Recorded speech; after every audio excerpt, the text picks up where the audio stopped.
56 years. They speak nonsense every day. My country, my government. This is so familiar to me, completely familiar. I begged the Ukrainians, and I had a track record with the Ukrainians. I advised the Ukrainians. I'm not anti-Ukrainian, I'm pro-Ukrainian completely. I said, save your lives, save your sovereignty, save your territory, be neutral. Don't listen to the Americans.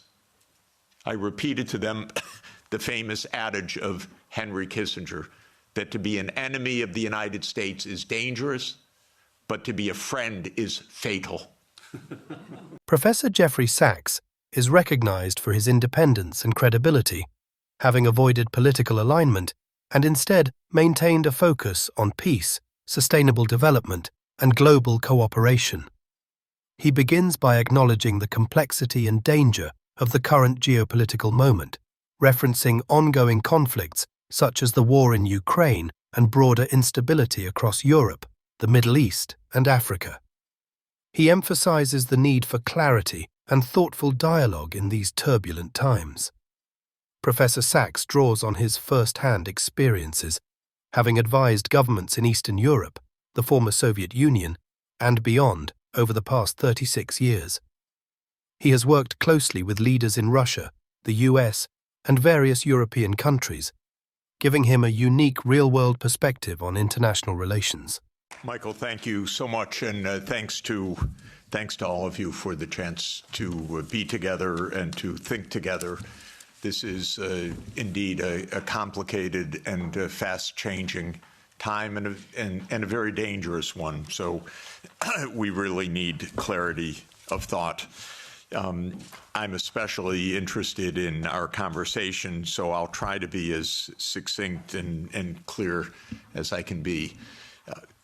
I've watched the events very close up in Eastern Europe, the former Soviet Union, Russia, very closely for the last 36 years.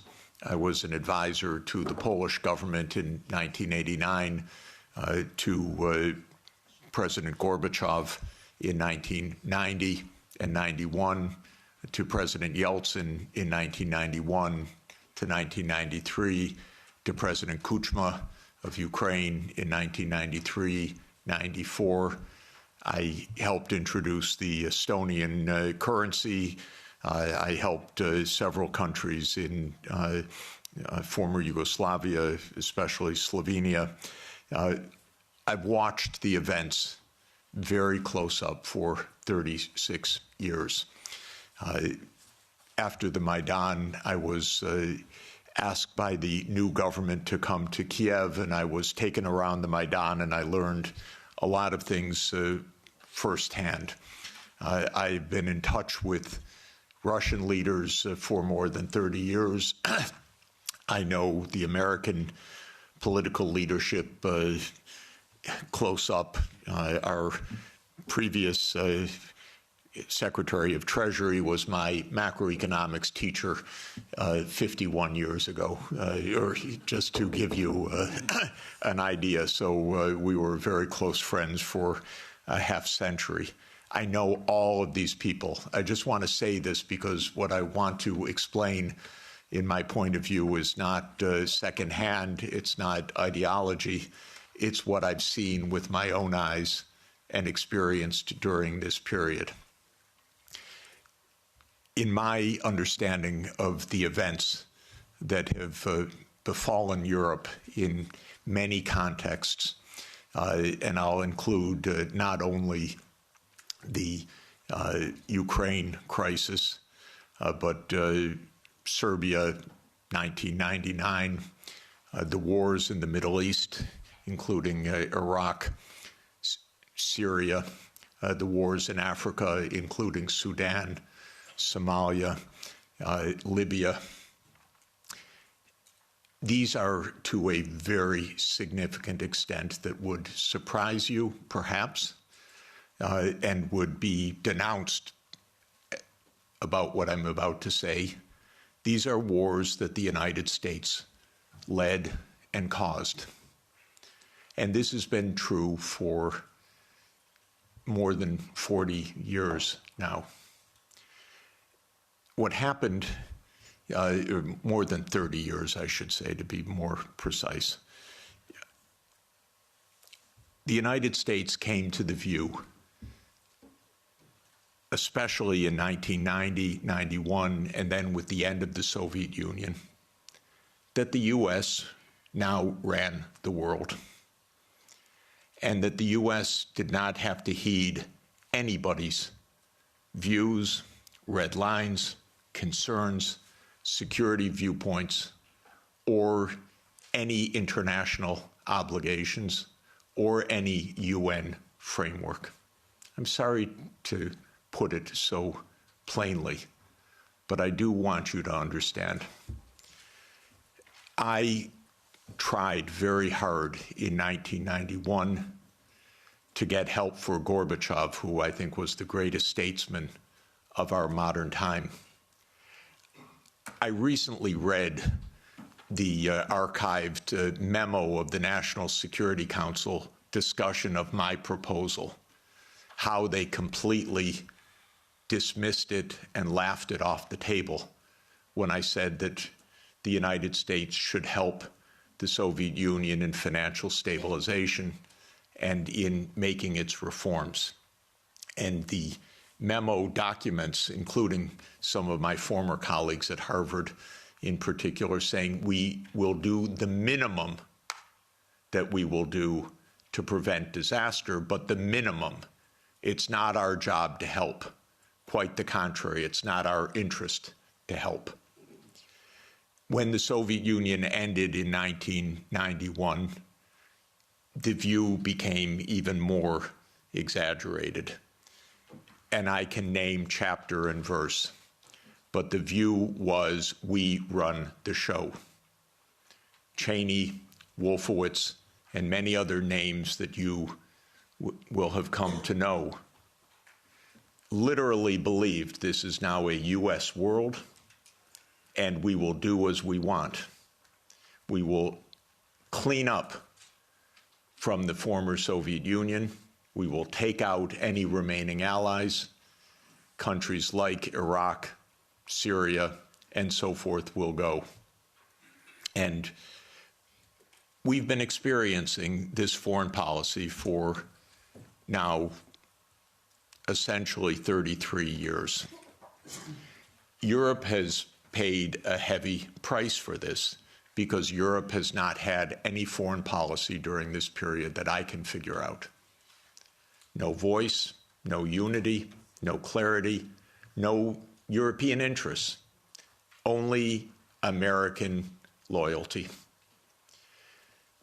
There were moments where there were disagreements, and very, I think, wonderful disagreements, especially in the last time of significance was 2003 in the Iraq War, when France and Germany said we don't support the United States going around the UN Security Council for this war. That war, by the way, was directly concocted by Netanyahu and his colleagues in the U.S. Pentagon. I'm not saying that it was a link or mutuality. I'm saying it was a direct war. That was a war carried out for Israel. It was a war that Paul Wolfowitz and Douglas Feith coordinated with Netanyahu. And that was the last time that Europe had a voice. And I spoke with European leaders then, and they were very clear, and it was quite wonderful. Europe lost its voice entirely after that, but especially in 2008.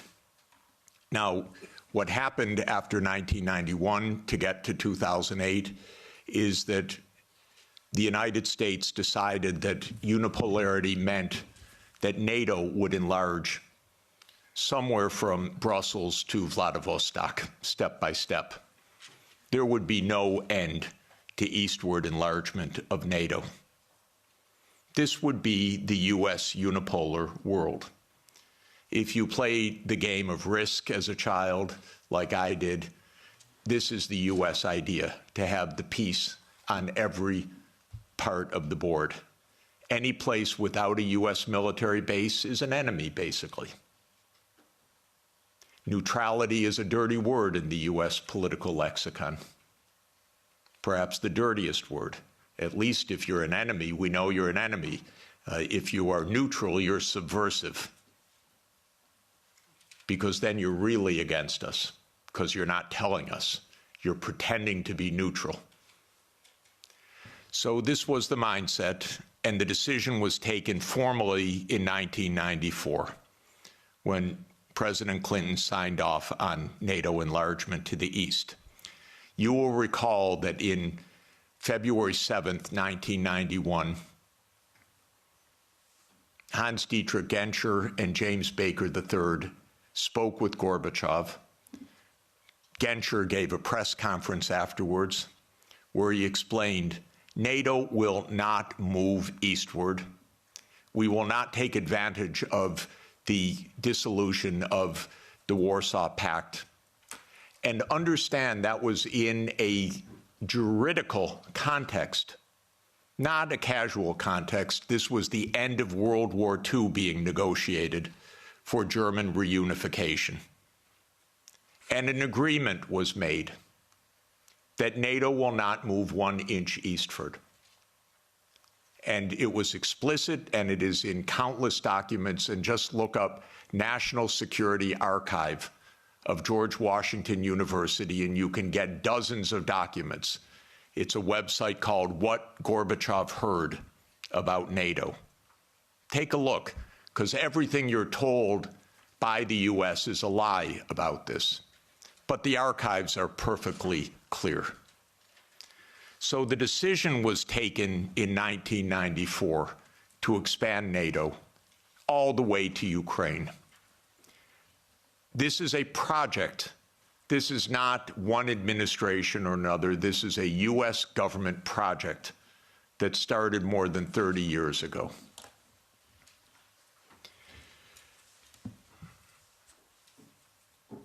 In 1997, Zbigniew Brzezinski wrote The Grand Chessboard. That is not just musings of Mr. Brzezinski. That is the presentation of the decisions of the United States government explained to the public, which is how these books work. And the book describes the eastward enlargement of Europe and of NATO as simultaneous events. And there's a good chapter in that book that says, what will Russia do as Europe and NATO expand eastward? And I knew Zbigniew Brzezinski personally. He was very nice to me. I was advising Poland. He was a big help. He was a very nice and smart man, and he got everything wrong. So in 1997, he wrote in detail why Russia could do nothing but accede to the eastward expansion of NATO and Europe. In fact, he says the eastward expansion of Europe, and not just Europe, but NATO. This was a plan, a project. And he explains how Russia will never align with China. Unthinkable. Russia will never align with Iran. Russia has no vocation other than the European vocation. So as Europe moves east, there's nothing Russia can do about it. So says yet another American strategist. Is it any question why we're in war all the time? Because one thing about America is we always know what our counterparts are going to do, and we always get it wrong. And one reason we always get it wrong is that in game theory that the American strategists play, you don't actually talk to the other side. You just know what the other side's strategy is. It's wonderful. It saves so much time. You don't need any diplomacy. So this project began, and we had a continuity of government for 30 years, until maybe yesterday, perhaps. 30 years of a project. Ukraine and Georgia were the keys to the project. Why? Because America learned everything it knows from the British. And so we are the wannabe British Empire. And what the British Empire understood in 1853, Lord Palmerston, excuse me, is that you surround Russia in the Black Sea and you deny Russia access to the Eastern Mediterranean, and all you're watching is an American project to do that in the 21st century. The idea was that there would be Ukraine, Romania, Bulgaria, Turkey, and Georgia as the Black Sea littoral that would deprive Russia of any international status by blocking the Black Sea and essentially by neutralizing Russia as more than a local power. Brzezinski's completely clear about this. And before Brzezinski, there was Mackinder. And who owns the island of the world owns the world. So this project goes back a long time. I think it goes back basically to Palmerston. And again, I've lived through every administration. I've known these presidents. I've known their teams. Nothing changed much from Clinton to Bush to Obama to Trump 1 to Biden. Maybe they got worse step by step. Biden was the worst in my view.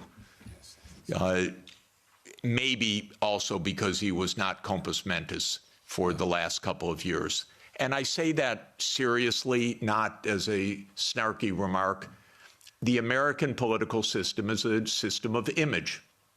It's a system of media manipulation every day. It is a PR system. And so you could have a president that basically doesn't function and have that in power for 2 years and actually have that president run for re-election. And one damn thing is he had to stand on a stage for 90 minutes by himself. And that was the end of it. Had it not been that mistake, he would have gone on to have his candidacy, whether he was sleeping after 4 p.m. in the afternoon or not. So this is actually the reality. Everybody goes along with it. It's impolite to say anything that I'm saying, because we don't speak the truth about almost anything in this world right now. So this project went on from the 1990s, bombing Belgrade 78 straight days in 1999 was part of this project. Splitting apart the country when borders are sacrosanct, aren't they indeed, except for Kosovo. That's fine, because borders are sacrosanct except when America changes them. Sudan was another related project. The South Sudan rebellion. Did that just happen because South Sudanese rebelled? Or can I give you the CIA playbook to please understand, as grown-ups, what this is about? Military events are costly. They require equipment, training, base camps, intelligence, finance. That comes from big powers. That doesn't come from local insurrections. South Sudan did not defeat North Sudan or Sudan in a tribal battle. It was a U.S. project. I would go often to Nairobi and meet U.S. military or senators or others with deep interests in Sudan's politics. This was part of the game of unipolarity. So the NATO enlargement, as you know, started in 1999 with Hungary, Poland, and the Czech Republic. And Russia was extremely unhappy about it. But these were countries still far from the border. And Russia protested, but of course to no avail.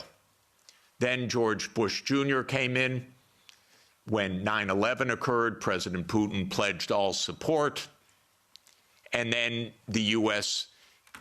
Decided in September 20th,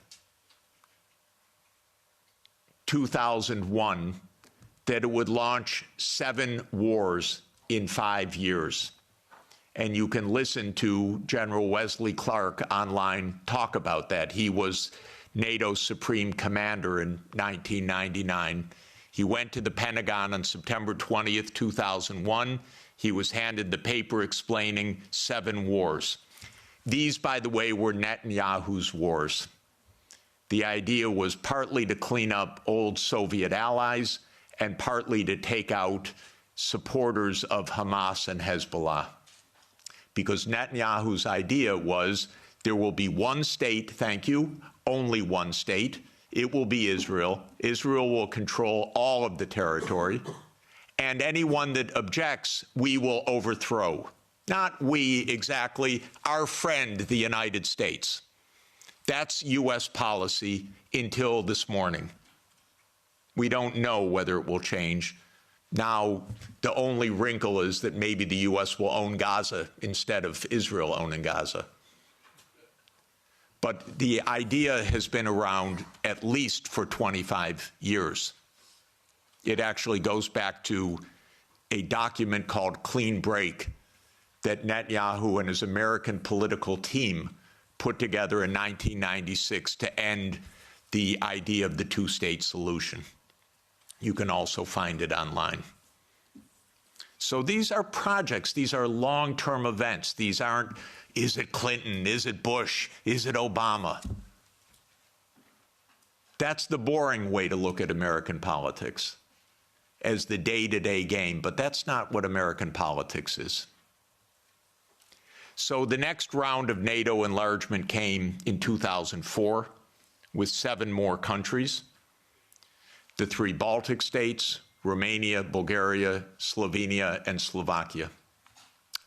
At this point, Russia was pretty damn upset.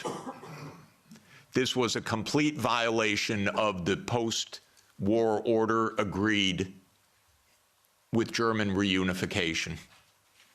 Essentially, it was a fundamental trick or defection of the U.S. from a cooperative arrangement, is what it amounted to, because they believe in unipolarity. So as everybody recalls, because we just had the Munich Security Conference last week in 2007, President Putin said, stop, enough, stop now.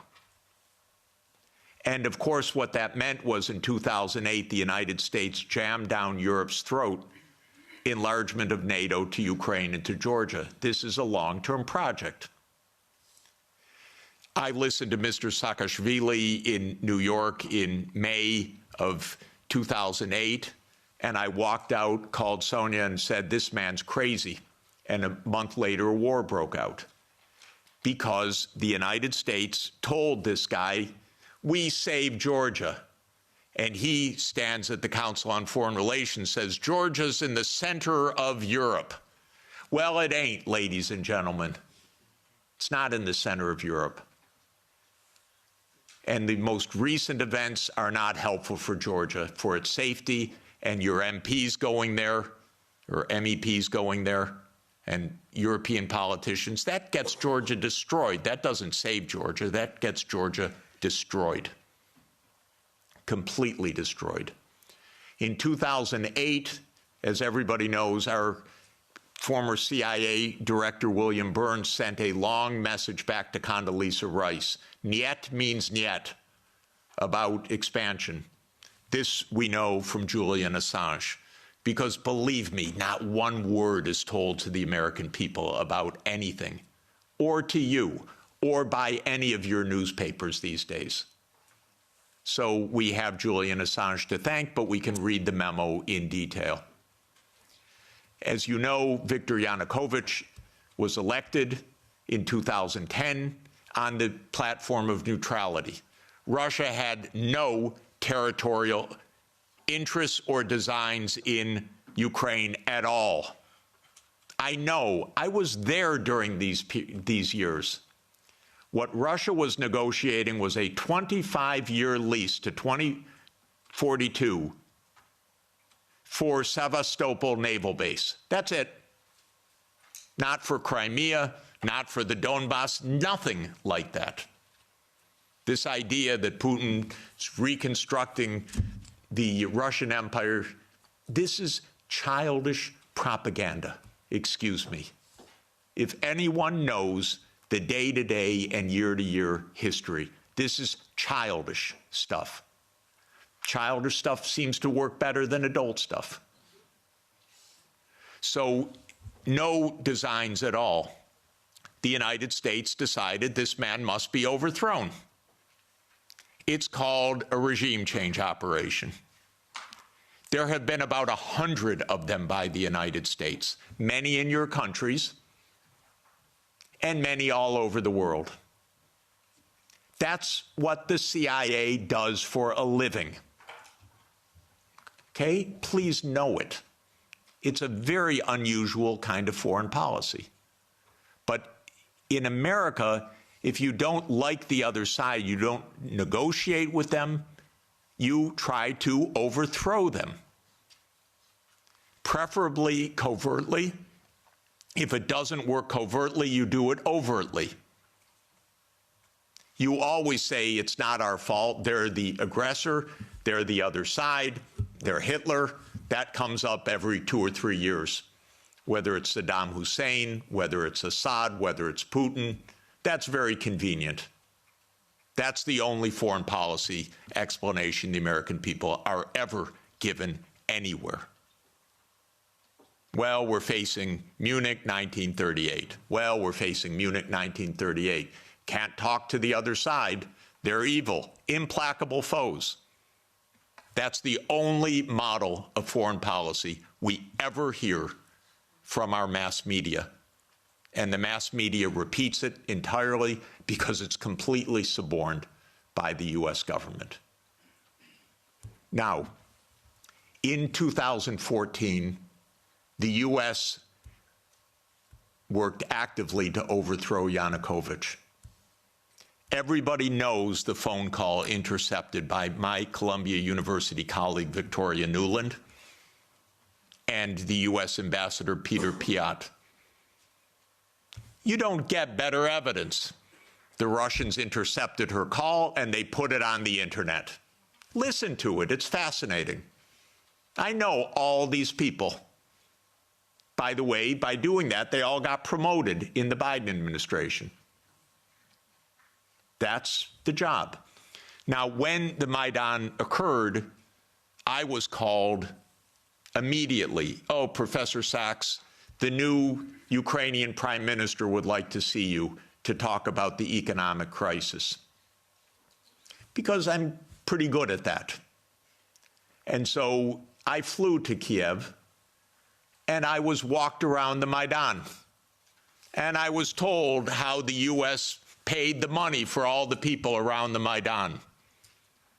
Spontaneous, revolution of dignity. Ladies and gentlemen, please, where do all these media outlets come from?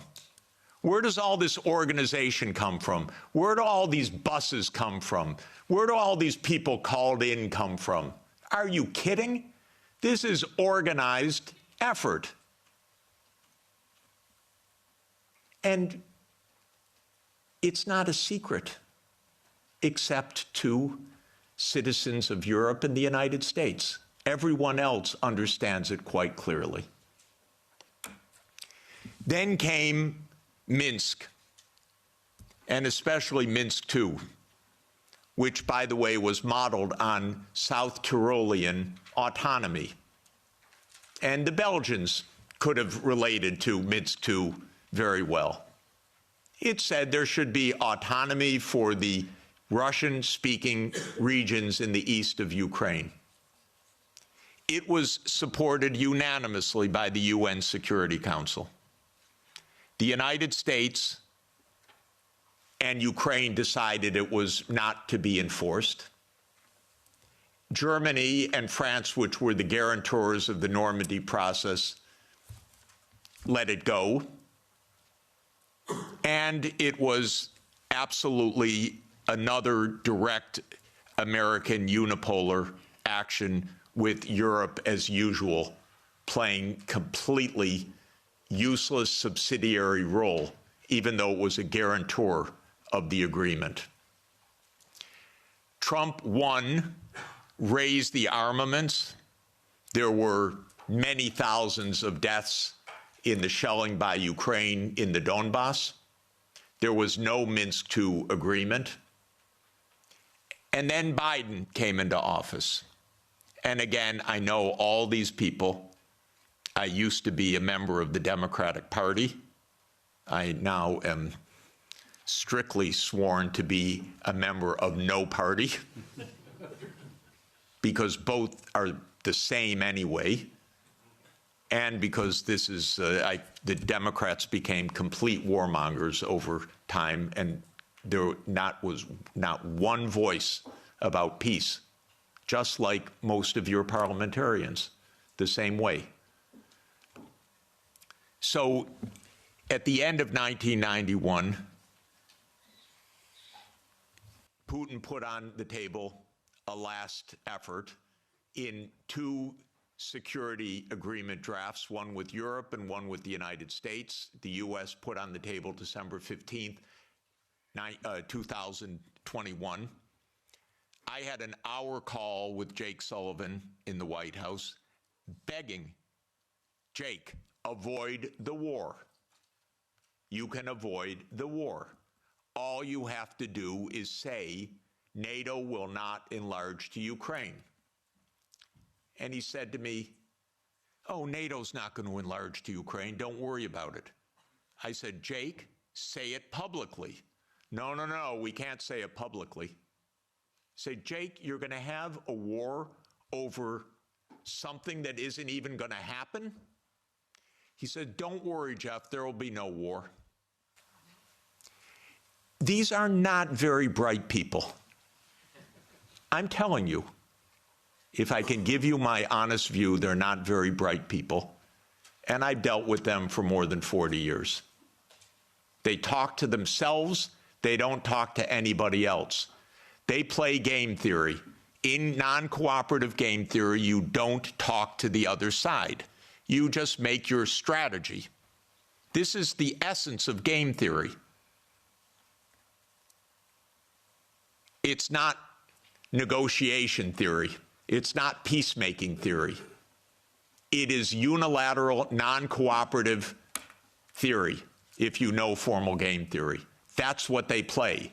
It started at the Rand Corporation. That's what they still play. In 2019, there's a paper by Rand, How Do We Extend Russia? Do you know they wrote a paper, which Biden followed, How Do We Annoy Russia? That's literally the strategy. How do we annoy Russia? We're trying to provoke it, trying to make it break apart, maybe have regime change, maybe have unrest, maybe have economic crisis. That's what you call your ally. Are you kidding? So I had a long and frustrating phone call with Sullivan. I was standing out in the freezing cold. I happened to be trying to have a ski day. And there I was, Jake, don't have the war. Oh, there'll be no war, Jeff. We know a lot of what happened the next month, which is that they refused to negotiate. The stupidest idea of NATO is the so-called open door policy. Are you kidding? NATO reserves the right to go where it wants without any neighbor having any say whatsoever. Well, I tell the Mexicans and the Canadians, don't try it. You know, Trump may want to take over Canada. So Canada could say to China, why don't you build a military base in Ontario? I wouldn't advise it. And the United States would not say, well, it's an open door. That's their business. I mean, they can do what they want. That's not our business. But grown-ups in Europe repeat this. In Europe, in your commission, your high representative. This is nonsense stuff. This is not even baby geopolitics. This is just not thinking at all. So the war started. What was Putin's intention in the war? I can tell you what his intention was. It was to force Zelensky to negotiate neutrality. And that happened within 7 days of the start of the invasion. You should understand this, not the propaganda that's written about this. Oh, that they failed and he was going to take over Ukraine. Come on, ladies and gentlemen, understand something basic. The idea was to keep NATO, and what is NATO? It's the United States, off of Russia's border. No more, no less. I should add one very important point. Why are they so interested? First, because if China or Russia decided to have a military base on the Rio Grande or in the Canadian border, not only would the United States freak out, we'd have war within about 10 minutes, but because the United States unilaterally abandoned the anti-ballistic missile treaty in 2002 and ended the nuclear arms control framework by doing so. And this is extremely important to understand. The nuclear arms control framework is based on trying to block a first strike.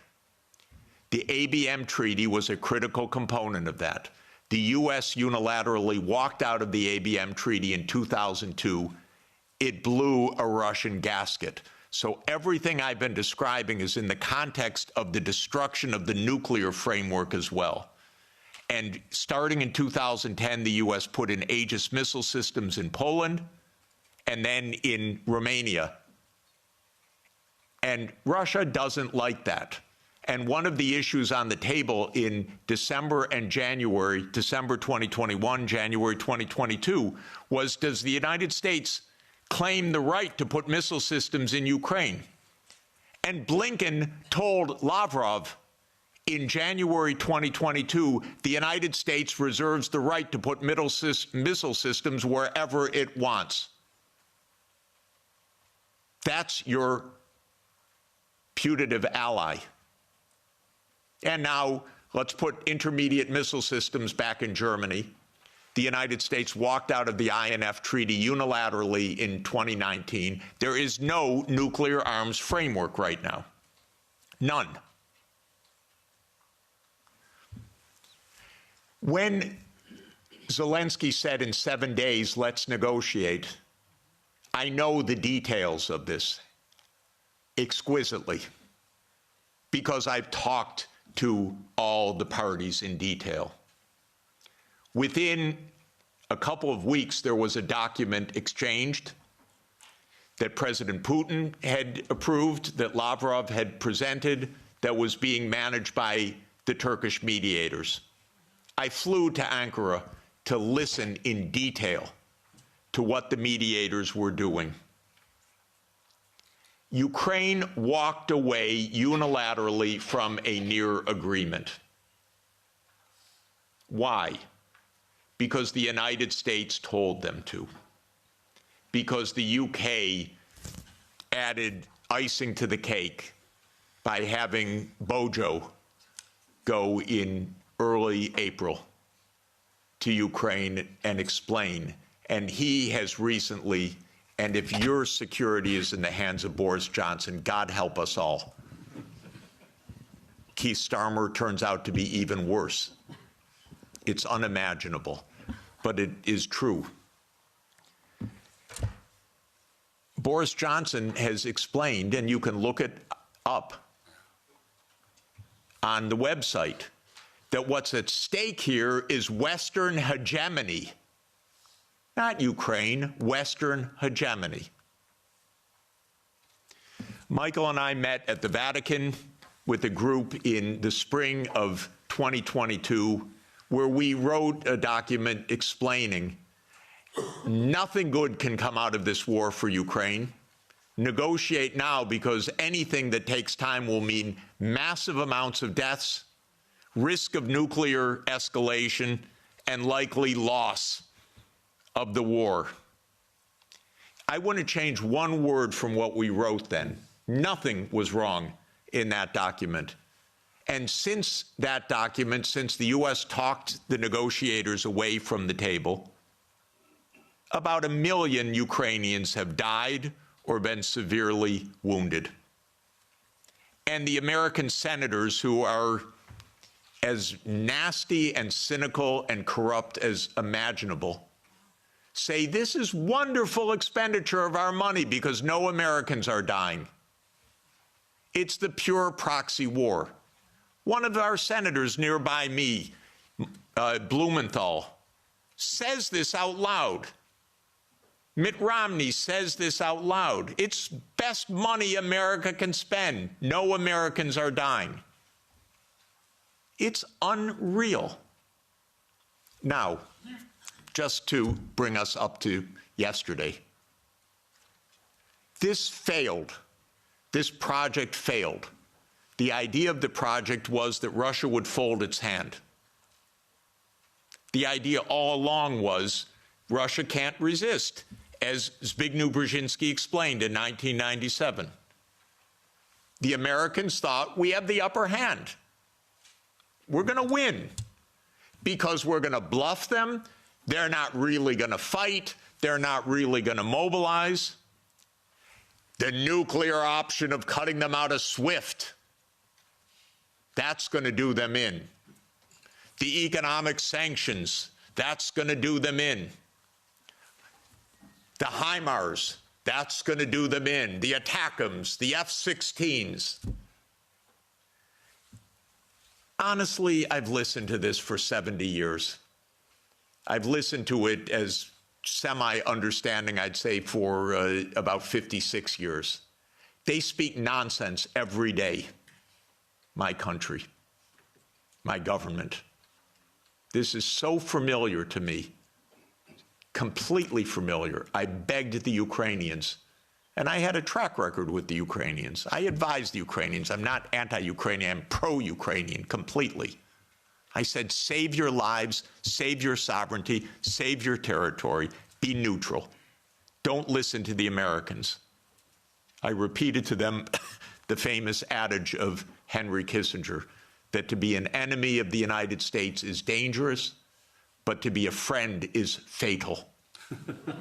Okay, so let me repeat that for Europe.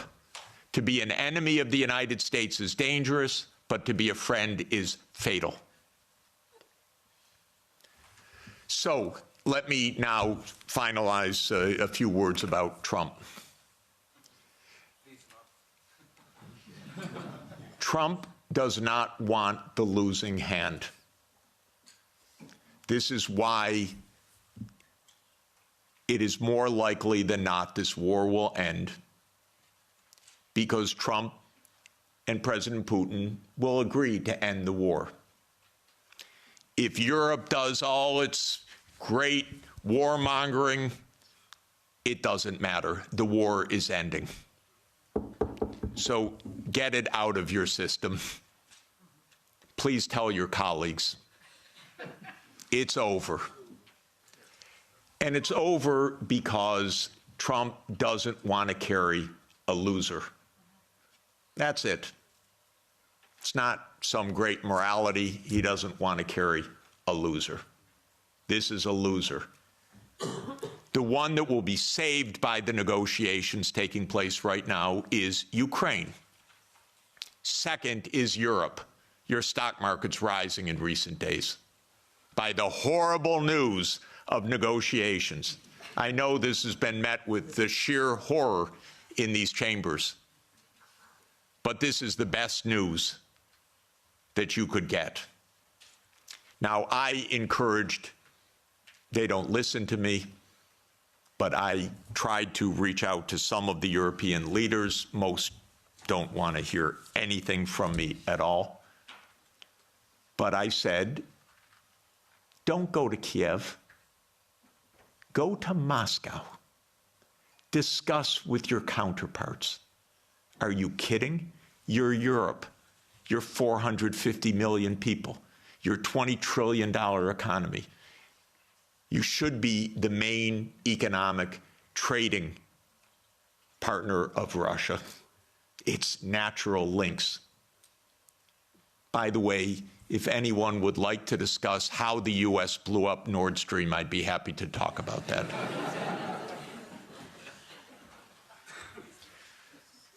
So the Trump administration is imperialist at heart.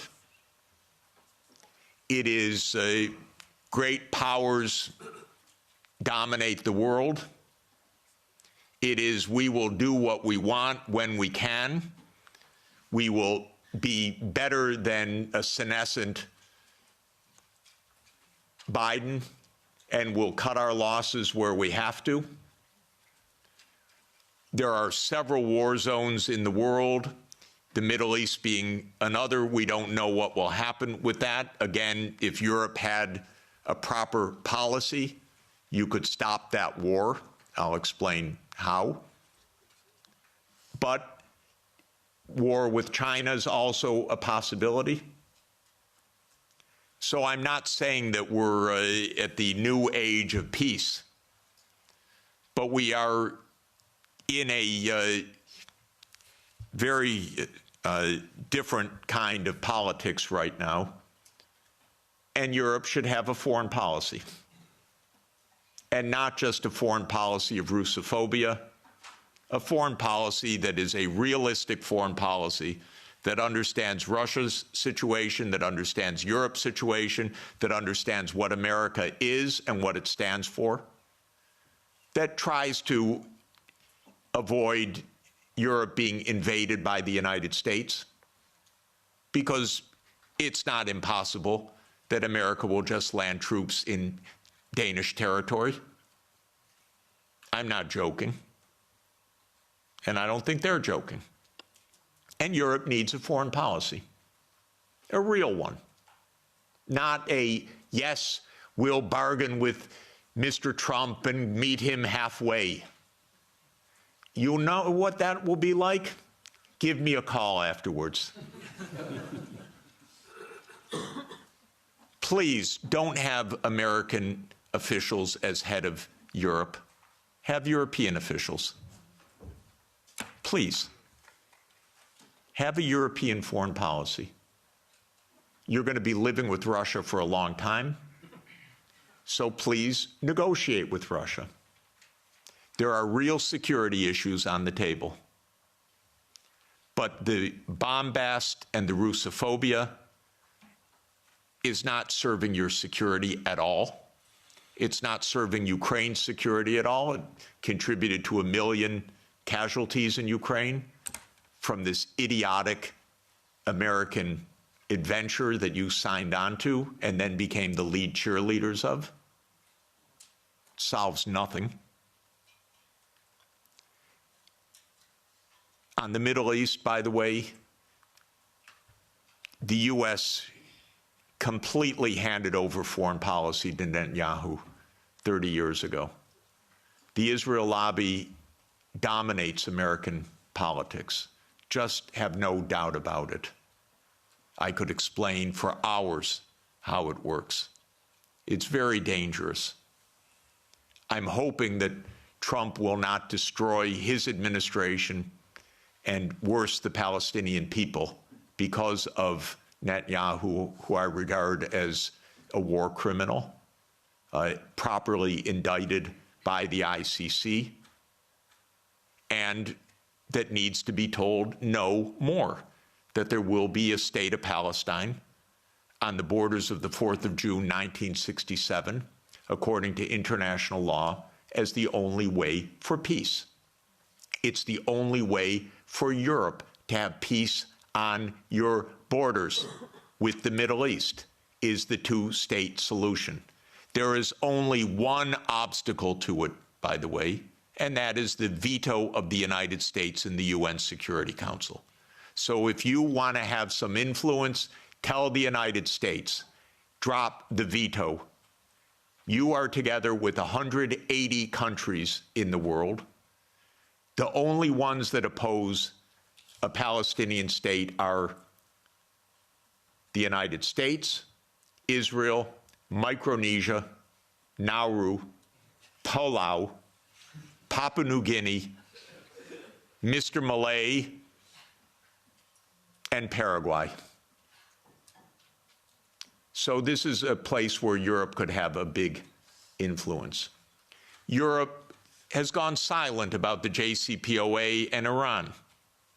Netanyahu's greatest dream in life is a war between the United States and Iran. He's not given up, and it's not impossible that that would come also. And that's because the U.S. in this regard does not have an independent foreign policy. It is run by Israel. It's tragic. It's amazing, by the way. And it could end. Trump may say that he wants foreign policy back. Maybe. I'm hoping that it's the case. Finally, let me just say, with respect to China, China is not an enemy. China is just a success story. That's why it is viewed by the United States as an enemy, because China is a bigger economy than the United States. That's all.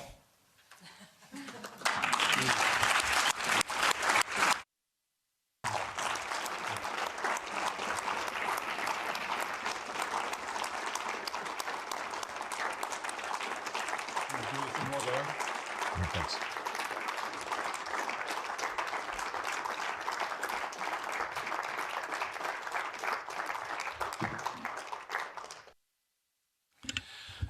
Very well. Now, questions. Please don't make any statements. Just make questions, because we are too many and we don't have all that much time.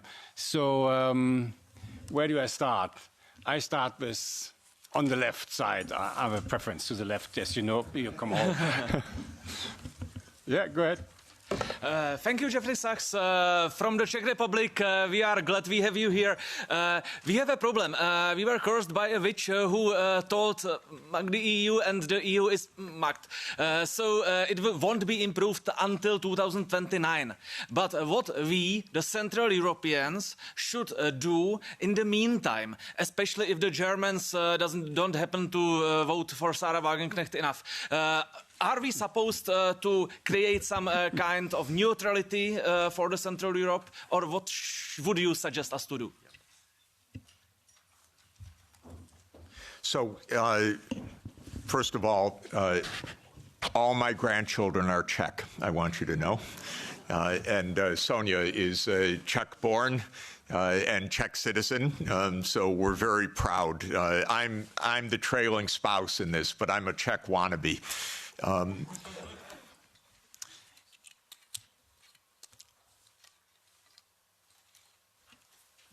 Europe needs to have a foreign policy that is a European foreign policy, and it needs to be a realist foreign policy.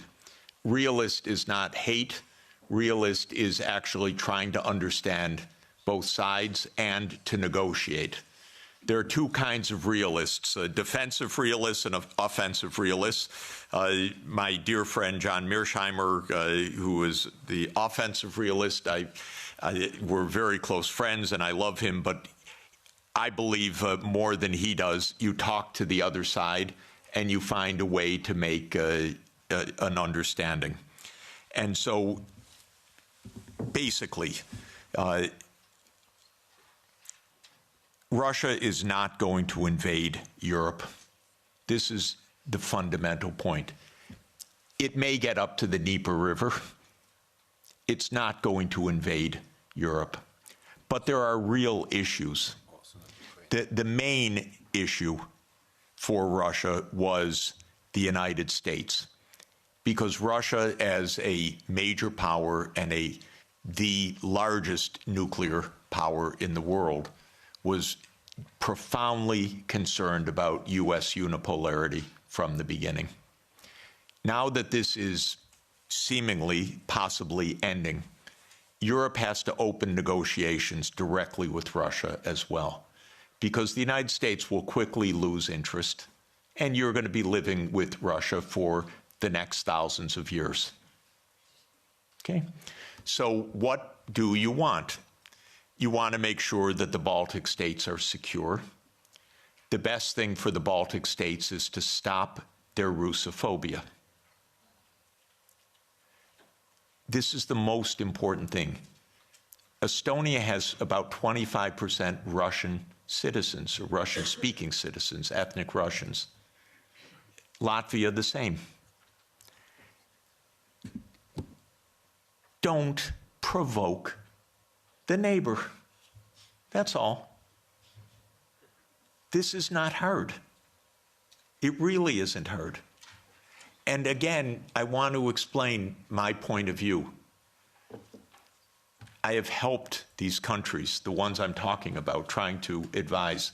I'm not their enemy. I'm not Putin's puppet. I'm not Putin's apologist. I worked in Estonia. They gave me, I think it's the second highest civilian honor that a president of Estonia can bestow on a non-national, because I designed their currency system for them in 1992. So I'm giving them advice. Do not stand there, Estonia, and say, we want to break up Russia. Are you kidding? Don't. This is not how to survive in this world. You survive with mutual respect, actually. You survive in negotiation. You survive in discussion. You don't outlaw the Russian language. Not a good idea when 25% of your population has a first language of Russian. It's not right, even if there weren't a giant on the border. It wouldn't be the right thing to do. You'd have it as an official language. You'd have a language of in lower school. You wouldn't antagonize the Russian Orthodox Church. So basically, we need to behave like grown-ups. And when I constantly say that they're acting like children, Sonia always says to me, that's unfair to children. Because this is worse than children. We have a 6-year-old granddaughter and a 3-year-old grandson, and they actually make up with their friends. And we don't tell them, go, just ridicule them tomorrow and every day. We say, go, give them a hug and go play. And they do. This is not hard. By the way, well, anyway, I won't belabor the point. Thank you. What made the speech so compelling was that Sachs didn't just speak from theory, he spoke from experience. For over 36 years, he's worked closely with governments in Eastern Europe, Russia, the US, and beyond. That gave him a real-world perspective most commentators lack. One of the key arguments Sachs made, and this hit hard, was his critique of US foreign policy after the Cold War. He argued that once the Soviet Union collapsed, the US embraced a strategy of unipolar dominance. Rather than fostering peace, it led to a string of military interventions, wars in Iraq, Syria, Libya, Somalia, and Sudan. And all of it, Sachs suggested, came at the cost of global stability. He didn't stop there. Sachs also pointed out how Europe, rather than asserting its own diplomatic voice, has largely followed the lead of Washington, often to its own detriment. He reminded us of one rare moment of independence, when France and Germany opposed the US invasion of Iraq in 2003. It was a subtle but powerful call for Europe to reclaim its agency. Sachs went on to explore the history behind NATO's expansion. He recalled promises made to Soviet leaders, like Mikhail Gorbachev, that NATO would not expand eastward. According to Sachs, those promises were broken, and he backed it up with archival evidence and quotes from figures like Zbigniew Brzezinski, whose book, The Grand Chessboard, clearly laid out a strategy to expand NATO and contain Russia. Sachs wasn't just critiquing strategy, he was critiquing the political system behind it. He described US politics as media-driven, image-obsessed, and resistant to reform. That part felt especially relevant today. But what I appreciated most was that Sachs didn't just diagnose the problem. He offered a vision for something better. Throughout the speech, he stressed the need for honesty, historical awareness, and independent diplomacy, especially from Europe. His call for peace wasn't naive. It was grounded in deep knowledge and experience. He closed with a message I won't forget: the need for open dialogue and truth-seeking in a world where narratives are carefully curated. It was a reminder to question what we're told, dig deeper, and refuse to accept endless cycles of war as inevitable. Throughout his speech, Sachs connects current conflicts to long-standing US policies and projects, arguing that these have led to repeated cycles of war and instability. He calls for a rethinking of these approaches and for greater European independence and leadership in seeking peaceful solutions.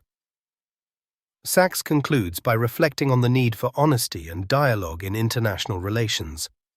He urges the audience to look beyond official narratives and to seek out the truth through historical records and open discussion. His overarching message is one of peace, cooperation, and the urgent need for new approaches to global governance.